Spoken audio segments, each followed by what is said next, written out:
meant to be. Is that your full name? That is my middle name. Okay. You want to know the full name? Sure, sure. Conpet Uh-huh. Lily Liam Tong Simmer.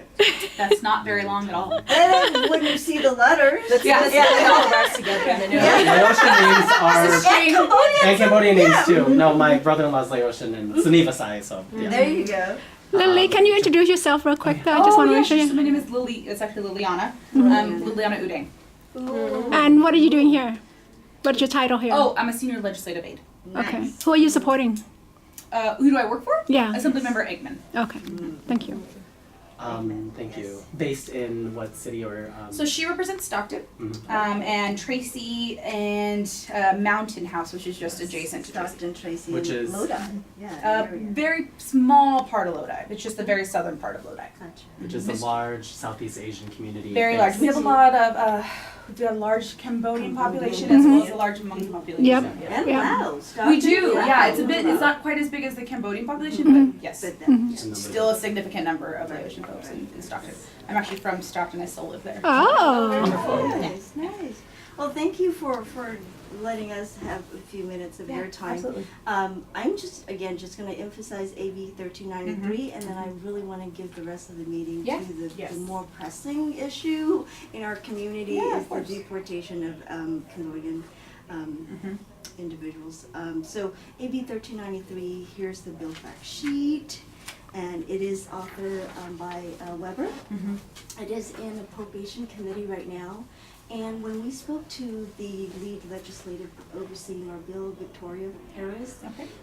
her understanding is that they didn't, because of the hundreds of bills being heard on May 1st, they opted for our bill not to be heard just to help the process along. And so it's on suspense file. The analysis from the committee indicates there's no cost to the bill, because when last month the bill was amended and folded into SB 895, Okay. the existing law for model curriculum for Cambodian, genocides, Vietnamese, and Hmong, and now we want to include Laotian. So it is a cleanup bill to SB 895, Okay. and so it shouldn't have any fiscal impact to the state at all, because the amount allocated under SB 895 will be utilized for this curriculum as well. Okay. So we don't know why it's on suspense file other than what Victoria told us, and we just want to make sure that we get the support of Assembly Edmund. Yeah. In I think, if I'm not mistaken, I'm fairly certain she voted for SB 895 when it came back last year. So I don't see any reason why she wouldn't support 1393 as well. She's all for diversifying our history curriculum. It's absolutely necessary for, it's whitewashed for a very, very, very long time. So Yes. being California, we need to be diverse, Yeah. not just in our population, but in what we teach. So students, Yeah. it's Because very important for you to see yourself in our what's being student taught. is a diverse population. I'm an educator for over 20 years in the K-12 system. Our student needs to see themselves reflected in the curriculum, know their history, know why they're here, know their ancestors, how they got here, Yeah. and feel a sense of identity Yes. and culture, right? Absolutely. And a validation of their existence for all of this Southeast Asian that were impacted by the Vietnam War. So this model curriculum, this bill must be passed. Yeah. And so we hope that we can get that support from Assembly Edmund. Yeah, and I think you're in a room surrounded by refugees. Yeah. I'm a refugee. I was born in a Thai refugee camp. My name is Chandara, and I'm here in support of AB 1393 for those reasons. I didn't get to take ethnic studies until I went to college at Berkeley, and at that point, I didn't realize how politicized my history was as a Lao American refugee until I got to college, and that should not be the case for our California students.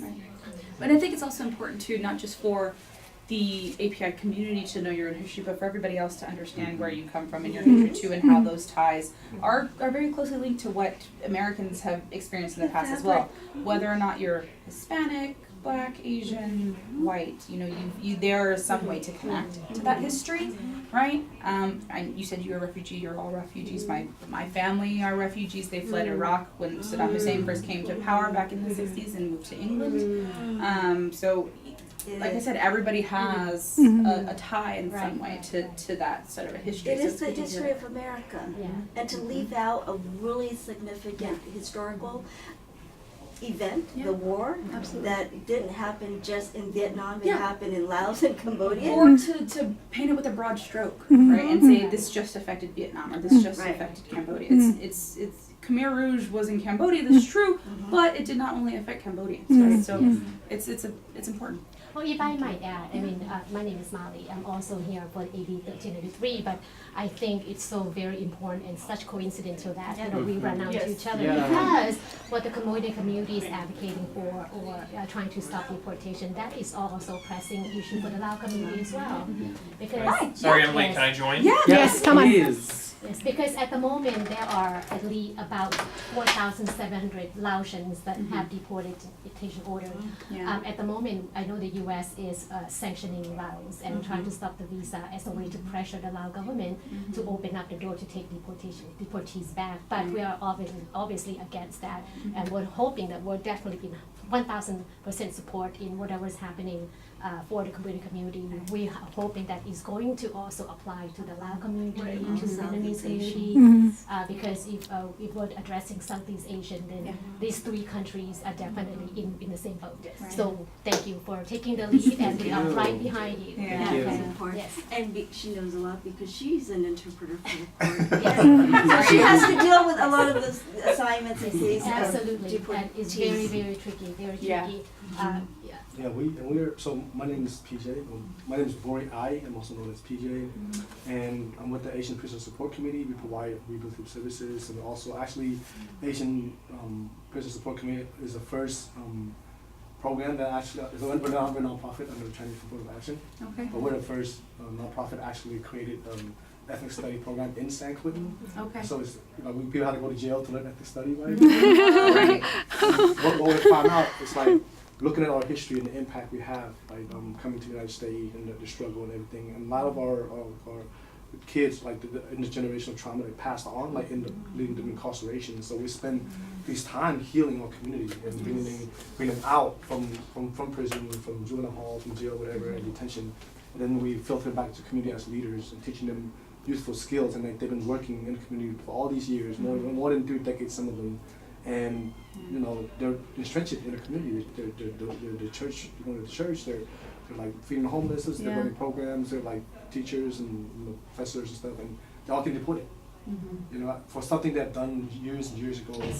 As juvenile for many of them, and so Right. like juvenile now, like this new study that the juvenile brain development doesn't fully develop until 25.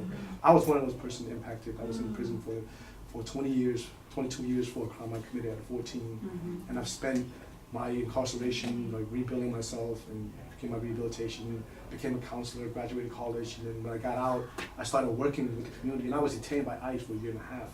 And Governor Brown actually tried to give me a pardon. Yeah. They tried to advance my pardon last year, and then the Supreme Court stopped it. It was among those few that was stopped since 1930. They never had an opinion, and they chose that time to do it.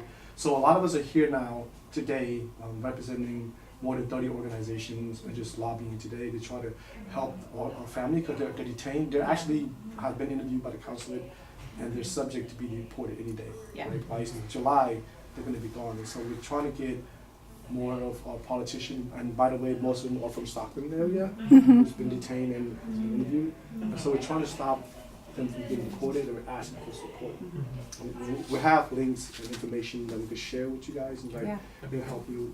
But a letter goes a long way. And if Galvin Newsom, right now we have this campaign to try to get Galvin Newsom more involved. If Governor Newsom can give up more pardon and clemency like Brown did for enough term, it could save a lot of us, right? And so we need support from as much people as we can. And I feel like this office would be a great impact.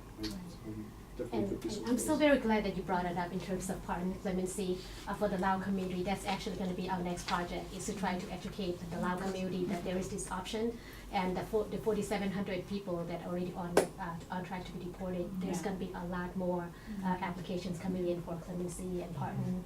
And so, Thank you for leading the way. Yes. Thank you. So we're actually doing a campaign for Danny Tongsi, who is Laos, right? And he's actually been an advocate and working in the city of Oakland in a nonprofit that provides services for the cities and the Alameda County.